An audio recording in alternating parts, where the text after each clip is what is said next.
고요한 음악과 함께 잠시 우리의 마음을 밝히는 등불 같은 이야기에 귀 기울여 주시길 바랍니다.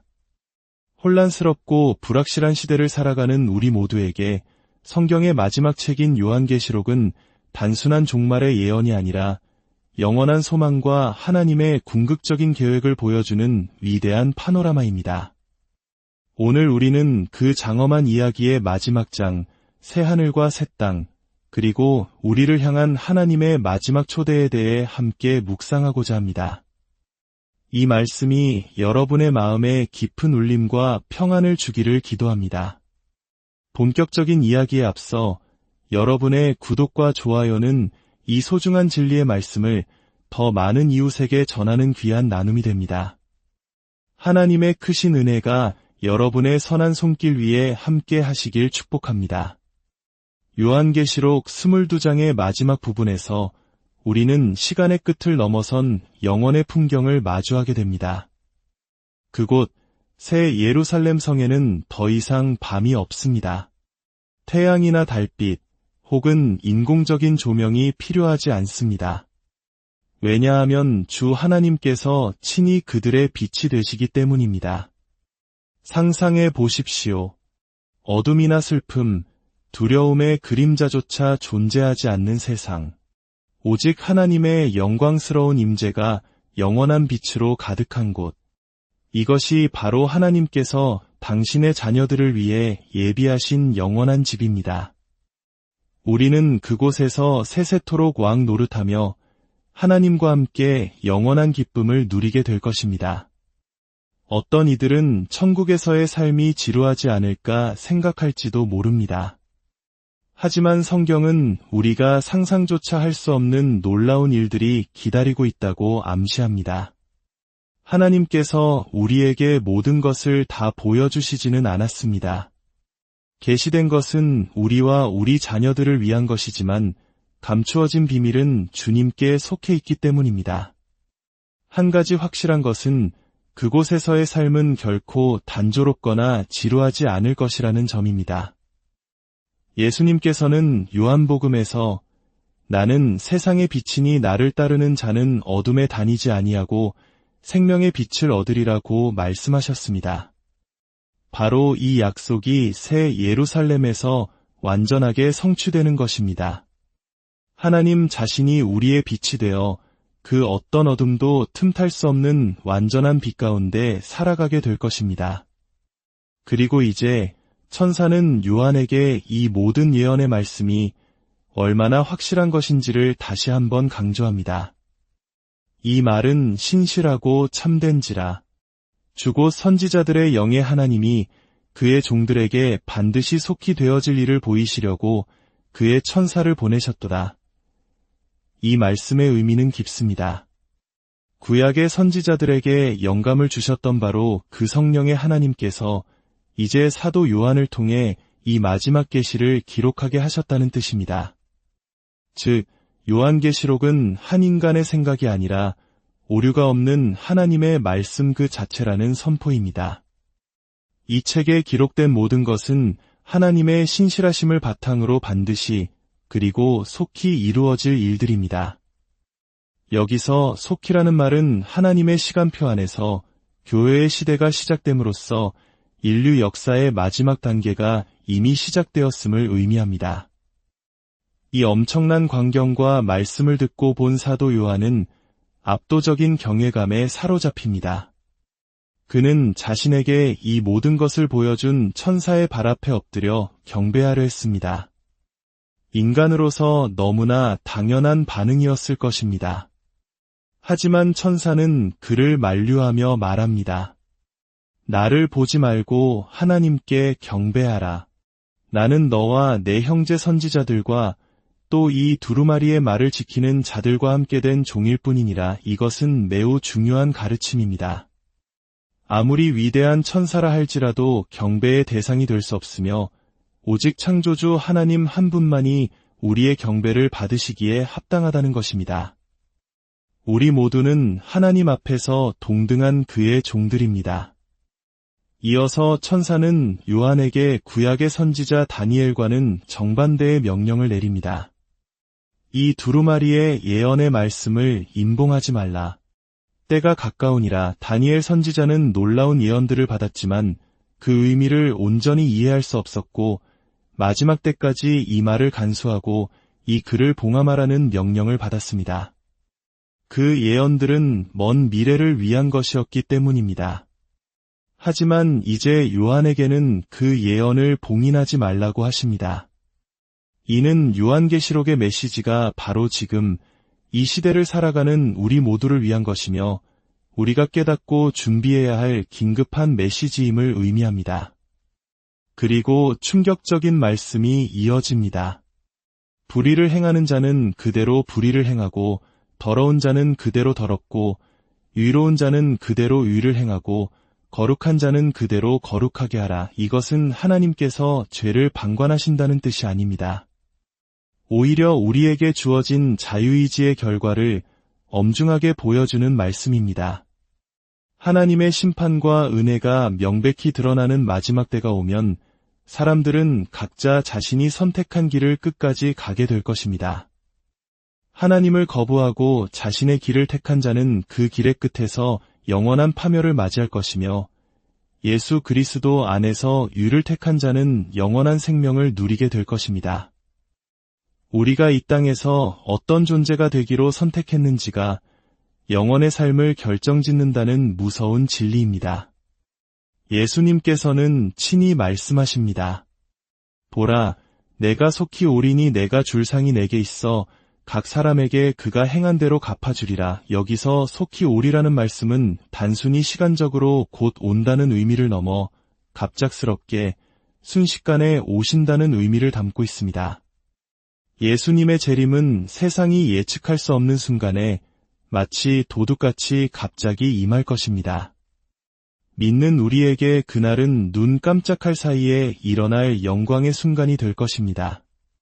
주님의 이리로 올라오라는 음성을 듣는 순간 우리는 그 말씀이 채 끝나기도 전에 주님의 임재 앞에 서게 될 것입니다. 그렇다면 누가 그 영광스러운 새 예루살렘에 들어갈 수 있을까요?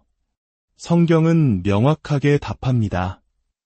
자기 두루마기를 빠는 자들은 복이 있으니 이는 그들이 생명나무에 나아가며 문들을 통하여 성에 들어갈 권세를 받으려 함이로다. 두루마기를 빤다는 것은 우리의 노력이나 선행으로 자신을 깨끗하게 한다는 의미가 아닙니다. 이것은 오직 어린 양 예수 그리스도의 보혈로 우리의 죄를 씻는 것을 상징합니다. 예수님께서 우리 각자의 죄값을 치르기 위해 십자가에서 생명을 내어주셨다는 사실을 믿고 그 용서의 선물을 받아들일 때 우리는 비로소 깨끗함을 입고 하나님 나라에 들어갈 자격을 얻게 됩니다. 그 순간 우리는 영원한 생명을 주시는 생명나무에 나아갈 권리를 얻고 새 예루살렘의 영광스러운 문을 통과하게 될 것입니다. 이 모든 것은 오직 예수 그리스도를 향한 믿음으로 결정됩니다. 하지만 그 성 밖에 있는 자들도 있습니다. 성경은 개들과 점술가들과 음행하는 자들과 살인자들과 우상 숭배자들과 및 거짓말을 좋아하며 지어내는 자는 다 성 밖에 있으리라고 기록합니다. 이것은 과거에 이런 죄를 지었던 사람들은 구원받을 수 없다는 뜻이 아닙니다. 고린도전서 6장의 말씀처럼 우리 모두는 과거에 이런 죄인들의 모습이었습니다. 하지만 예수님을 믿을 때 우리는 시듬을 받고 거룩하게 되며 그의 의의 옷을 덧입게 됩니다. 그러나 끝까지 그리스도의 용서를 거부하고 죄 가운데 머무는 자들은 영원히 성 밖에, 즉 둘째 사망인 불못에 머무르게 될 것입니다. 이제 예수님께서는 이 모든 계시의 목적을 분명히 밝히십니다. 나 예수는 교회들을 위하여 내 사자를 보내어 이것들을 너희에게 증언하게 하였노라. 요한계시록은 소수의 신학자나 특별한 사람들만을 위한 책이 아닙니다. 이 책은 처음부터 모든 시대의 모든 교회들을 위해 주어진 예수님의 직접적인 증언이자 명령입니다. 그렇기에 어떤 목회자들은 요한계시록을 가르치지 않은 것에 대해 하나님 앞에서 책임을 져야 할 날이 올지도 모릅니다. 어떤 이들은 이 책이 너무 선정적이라거나 어렵다고 치부해버립니다. 하지만 요한계시록은 성경에서 유일하게 이 책을 읽고 지키는 자에게 특별한 복이 있을 것이라고 약속한 책입니다. 그리고 예수님은 자신의 정체성을 두 가지 놀라운 칭호로 드러내십니다. 나는 다윗의 뿌리여 자손이니 곧 광명한 새벽별이라. 다윗의 뿌리여 자손이라는 말은 오직 하나님이시면서 동시에 인간이신 분만이 하실 수 있는 선언입니다. 뿌리라는 것은 다윗의 생명의 근원이 자신임을, 즉 창조주 하나님이심을 의미합니다. 동시에 자손이라는 것은 다윗의 혈통을 통해 인간으로 오셨음을 의미합니다. 이는 메시아를 기다려온 이스라엘 백성을 향한 약속의 성취를 보여줍니다. 광명한 새벽별은 교회를 향한 특별한 약속입니다. 베드로 사도 또한 예수님의 재림을 샛별에 비유했습니다. 칠흑 같은 어둠이 가장 짙을 때 동이 트기 직전 가장 밝게 빛나는 새벽별처럼 예수님은 이 어두운 세상의 마지막에 가장 영광스러운 희망으로 우리에게 오실 것입니다. 우리 민족이 겪었던 고난의 역사 속에서도 새벽을 보며 희망을 품었듯이 교회는 다시 오실 예수님을 새벽별과 같은 소망으로 바라보는 것입니다. 위대한 약속에 화답하여 성령과 신부, 즉 교회가 함께 외칩니다. 오라.